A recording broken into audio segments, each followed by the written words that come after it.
Era 8 de novembro de 1822. O sol da Bahia nascia pesado, quase imóvel, como se também estivesse prendendo a respiração. À frente, nos campos de Pirajá, portugueses e brasileiros se encaravam com ódio antigo nos olhos. Não era apenas uma batalha, era o Brasil decidindo se realmente seria livre. De um lado, as tropas portuguesas, experientes, bem armadas, confiantes. Do outro, os brasileiros, soldados improvisados, milicianos, voluntários, muitos sem uniformes, alguns sem botas, quase todos com mais coragem do que treinamento. O clima era tenso, o cheiro de pólvora já pairava no ar antes mesmo do primeiro disparo. Quando o combate começou foi brutal. Tiros, gritos, fumaça, o chão tremia com o avanço português que empurrava os brasileiros para trás pouco a pouco. A resistência começava a ceder. O medo rastejava entre os combatentes brasileiros como uma sombra silenciosa. Parecia que a derrota era inevitável, até que uma corneta soou. Mas não era o toque esperado. Um jovem corneteiro nervoso, suado, com as mãos trêmulas, deveria tocar um sinal de retirada. Era o que os oficiais haviam ordenado. A situação estava ruim demais para continuar. Só que naquele instante decisivo, ele errou. Em vez da retirada, ecoou pelo campo o toque da cavalaria avançando. O som cortou o ar como uma lâmina. Os soldados brasileiros congelaram por um segundo. Depois algo inacreditável aconteceu. A cavalaria chegou. Reforços, avançar, eles diziam. Ninguém questionou, ninguém pensou demais. O medo virou fúria, o cansaço virou impulso. Os brasileiros avançaram com tudo, gritando, correndo, atacando como se realmente houvesse centenas de cavaleiros vindo atrás deles. E os portugueses ouviram o mesmo som, mas do outro lado o efeito foi o oposto. Cavalaria? Mas de onde? Quantos são? Eles diziam. A fumaça da batalha escondia o campo, o barulho confundia os comandos, o toque da corneta foi tão claro, tão confiante, fez os oficiais portugueses hesitarem. E em guerra, hesitar é mortal. Achando que estavam prestes a ser cercados por reforços invisíveis, os portugueses começaram a recuar, primeiro devagar, depois em desordem. O que era uma retirada tática virou fuga. Quando a poeira baixou, o impossível tinha acontecido. Os brasileiros haviam vencido, Pirajá estava tomada e a independência da Bahia ganhava força total. Tudo por causa de um erro. Um toque errado, uma corneta desafinada e um instante de confusão que mudou todo o rumo da história. Dizem que mais tarde, quando descobriram o engano, alguns riram, outros ficaram em silêncio. Afinal, haviam se dado conta que devido a um erro poderiam e de certo modo estavam correndo direto para a morte sem o suporte adequado. E algo que todos perceberam e era assustador e belo ao mesmo tempo. Às vezes a história não é decidida por generais, planos perfeitos ou exércitos imensos, mas por um jovem nervoso segurando uma corneta, no momento exato em que o destino resolve piscar.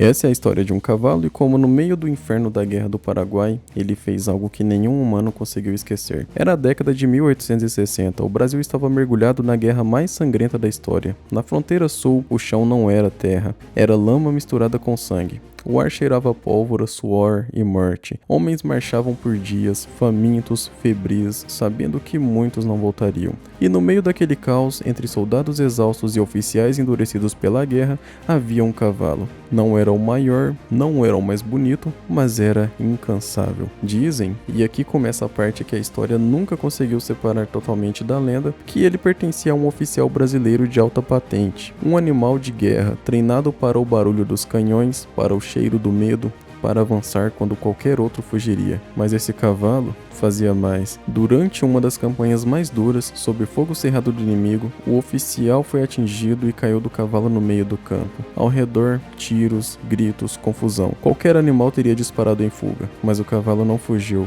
Ele voltou. Ignorando estampidos e passando por corpos, ele se aproximou do dono caído, abaixou-se em um gesto quase impossível para um animal daquele porte, e ficou ali, parado, firme como um escudo. Soldados viram a cena e algo mudou. A visão daquele cavalo recusando-se a abandonar seu companheiro humano atravessou os homens como um choque elétrico.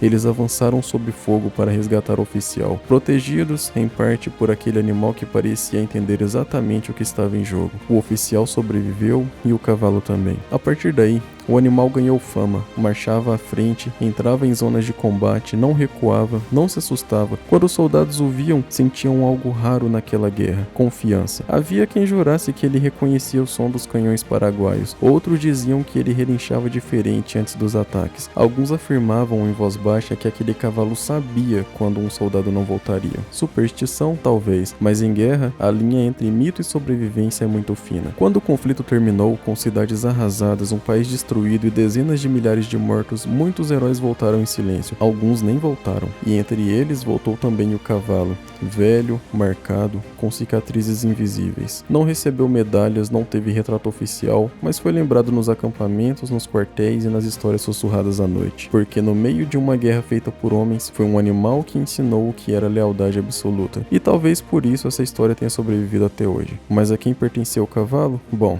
aqui vale separar a história documentada da memória popular. A história do cavalo herói existe em diferentes versões. Em algumas, o oficial é anônimo, em outras, é um oficial de alta patente nunca nomeado, e na tradição popular posterior, o nome de Duque de Caxias foi colado ao episódio por ser a maior figura militar da guerra. Mas parece que nunca vamos descobrir, e no final, acho que não importa.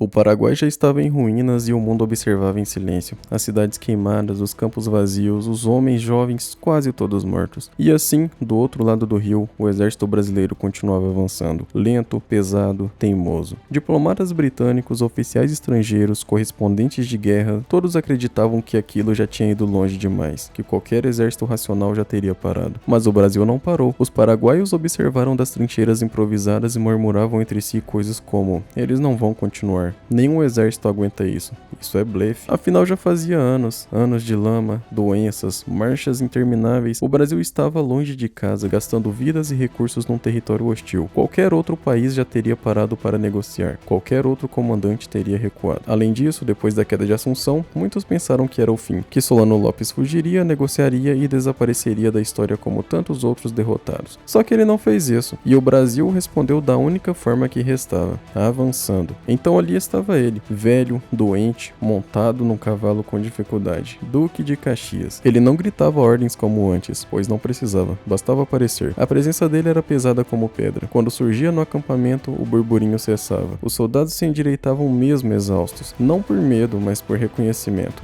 Naquela fase final da guerra, o inimigo não subestimava mais a força brasileira, subestimava algo pior, a persistência. Para quem observava de fora, aquilo não parecia uma campanha militar comum, parecia uma perseguição implacável. Através de um país devastado, sem estradas, sem comida, sem lógica estratégica aparente. Mas havia uma lógica, só que não era europeia. As colunas brasileiras atravessavam selvas fechadas, rios infestados, terrenos que nem mapas tinham, marchavam onde ninguém marchava, montavam acampamentos onde ninguém ficava vivo por muito tempo. Doenças matavam, o calor esmagava e o inimigo quase não existia como exército organizado. E ainda assim eles continuavam. Observadores estrangeiros começaram a escrever com desconforto, não elogiavam, não condenavam abertamente, apenas tentavam entender o porquê não paravam ou o que ainda estavam buscando. A resposta era simples demais para quem vinha de guerras civilizadas. Enquanto Solano Lopes estivesse vivo, a guerra não acabaria. Cada vez que ele escapava, levava consigo restos de tropas, civis armados, crianças soldado e fanatismo puro. Não havia rendição possível ou tratado viável. Então o Brasil fez algo que chocou quem assistia. Foi até o fim, não até uma capital, não até um acordo, mas até o homem. Os paraguaios achavam que era uma encenação, que o avanço constante era teatro para forçar rendição, que ninguém atravessaria pântanos, rios e morte daquele jeito até o fim. Mas o Brasil atravessava. Cada posição paraguaia abandonada reforçava a ideia errada, na qual eles mantinham o pensamento de que eles estavam fingindo força, era só pressão e que eles iriam parar. A campanha final virou uma marcha estranha, quase fantasmagórica. Não havia grandes batalhas, havia encontros brutais, rápidos, desesperados. O inimigo surgia, atacava e fugia. E os brasileiros seguiam, sempre. Relatos internacionais começaram a mudar de tom. Já não falavam só de resistência, falavam de persistência fora do padrão. De um exército que parecia não entender quando era razoável parar. Um observador estrangeiro escreveu algo próximo disso. Eles avançam como se recuar não fosse uma opção cultural. E talvez não fosse. E então veio o dia. O terreno era impossível, lama até os joelhos, calor que esmagava o peito, doenças afetando mais do que balas e a tropa estava esgotada. Oficiais hesitavam, alguns pensavam no que não diziam em voz alta, talvez este fosse o limite. Caxias então desmontou do seu cavalo. Com dificuldade, caminhou até a frente, olhou para aqueles homens magros, sujos, feridos, brasileiros até o osso. Nunca prometeu glória, não prometeu descanso, não prometeu volta rápida para casa. Só disse algo simples, cru e definitivo. Sigam-me os que forem brasileiros. Não se sabe se a frase foi dita exatamente assim, mas certamente ela foi vivida assim, porque ele começou a andar e um homem deu um passo, depois outro, depois 100.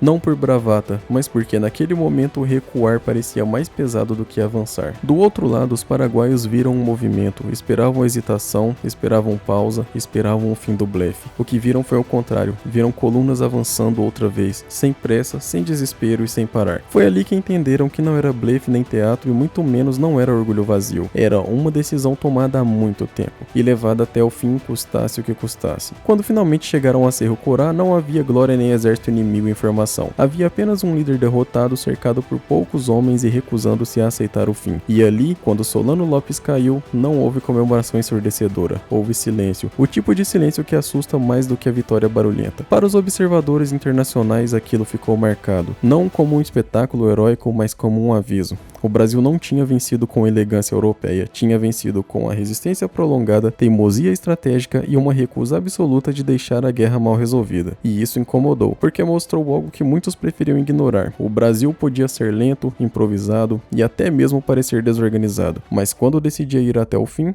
ele ia. O mar estava inquieto, não revolto, inquieto, ondas curtas e escuras quebrando como se algo se movesse logo abaixo da superfície. Era 1917. O mundo estava em guerra, submarinos alemães já haviam afundado navios brasileiros. O Atlântico, antes distante do conflito europeu, agora parecia cheio de olhos invisíveis. E o Brasil, ainda aprendendo a ser marinha de guerra, estava em alerta máximo. Naquele dia, um navio brasileiro patrulhava a costa. Homens jovens, binóculos atentos, nervos esticados como corda molhada. Então alguém gritou que havia um periscópio à vista. Todos correram para o bordo. Na água, surgiam e desapareciam formas escuras, rápidas, alinhadas. Não era um movimento aleatório. Era ritmado, coordenado, exatamente como os relatos diziam que os submarinos faziam antes de atacar. O silêncio caiu pesado. Se fosse um U-boat alemão, esperar significava morrer naquela guerra. Hesitar era afundar. O comandante respirou fundo, o coração batia no ouvido. Ele não tinha radar, não tinha sonar, tinha olhos, medo e responsabilidade. O canhão foi apontado para a água. Os marinheiros suavam apesar do vento. O mar borbulhava à frente como se algo enorme respirasse ali embaixo. Um disparo estourou, depois outro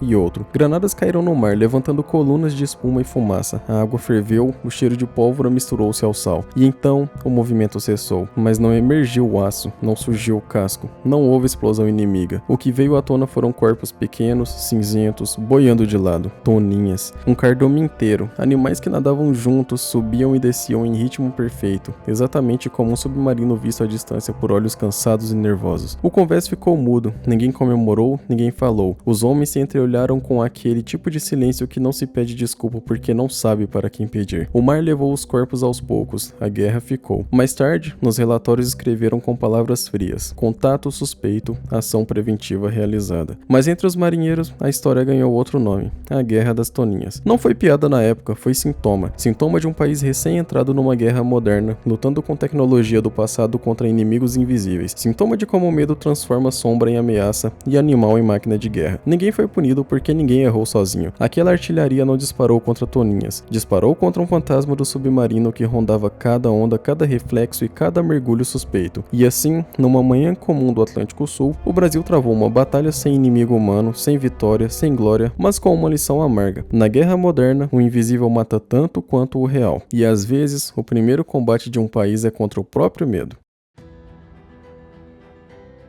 Sendo a Guerra das Toninhas piada ou não, algo que definitivamente não foi uma piada foi o terror marítimo gerado pelo Brasil durante a Segunda Guerra. Imagine o Atlântico Sul à noite, não o dos mapas, o real, escuro, imenso, aparentemente vazio. Aquele tipo de mar que dá falsa sensação de que nada pode te alcançar. Foi aí que eles erraram. No começo da guerra, os comandantes do eixo olhavam para o Brasil como quem olha para uma porta trancada. Navios antigos, marinha pequena, tripulações jovens, um país distante do centro do conflito. Alvos fáceis. Os submarinos deslizavam com confiantes, quase arrogantes, subiam à superfície sem muito cuidado, caçavam cargueiros brasileiros como quem caça animais indefesos. Torpedos, explosões, fogo no escuro e depois silêncio. Mas silêncio demais costuma ser aviso, porque enquanto os submarinos afundavam navios e desapareciam, algo estava mudando, não em discursos, mas no mar. Os brasileiros aprendiam rápido, aprendiam a ler o comportamento da água, a desconfiar de ondas erradas e reconhecer sombras que não pertenciam ao oceano. Navios que antes patrulhavam quase por obrigação passaram a caçar. Os caçadores começaram a ser caçados. Certa noite, um submarino acreditou estar sozinho e emergiu para recarregar as baterias, seguro de que aquele trecho era tranquilo. O comandante fumava, a tripulação respirava aliviada. O Atlântico Sul ainda era visto como periferia da guerra. Então veio o som. Não explosão, não um grito, mas o zunido de um projétil cortando o céu. Quando perceberam, já era tarde. Luzes cortaram a escuridão, bombas caíram como martelos, a água se abriu em chamas, o submarino tentou mergulhar, mas o tempo tinha acabado. Do outro lado, no convés brasileiro, ninguém comemorou em voz alta, só havia aquele silêncio pesado de quem entende o que acabou de fazer. A notícia correu, não em jornais, mas em relatórios inimigos. Reportes como Atlântico Sul não é mais seguro, navios brasileiros reagem, áreas sob vigilância constante começaram a aparecer, e não era só um caso. Comboios brasileiros passaram a atravessar o mar como cardumes armados, protegidos por escoltas que não dormiam. Submarinos que antes operavam à vontade começaram a evitar a região e outros não voltaram para contar a história. Os alemães perceberam algo desconfortável. O problema não era a força bruta dos navios brasileiros, era a persistência. Eles não caçavam por glória, caçavam porque era necessário, porque cada navio perdido tinha nome, família, porto de origem. E o Atlântico Sul, antes visto como rota fácil, virou território incômodo, um lugar onde o risco não compensava, onde o inimigo não era previsível nem covarde. No fim da guerra, quando fizeram as contas, muitos se surpreenderam. O Brasil tinha feito mais do que escoltar, mais do que patrulhar e mais do que participar. Tinha afundado, neutralizado e expulsado, e principalmente tinha ensinado uma lição antiga demais para ser esquecida. O mar não respeita bandeiras famosas, respeita quem aprende rápido e responde sem aviso. E assim, quase sem propaganda, quase sem manchetes épicas, os navios brasileiros deixaram de ser vistos como presas. No mapa mental da guerra surgiu uma anotação silenciosa: evitar o Atlântico Sul, porque ali, longe dos holofotes, o Brasil tinha parado de ser alvo e passado a ser ameaça.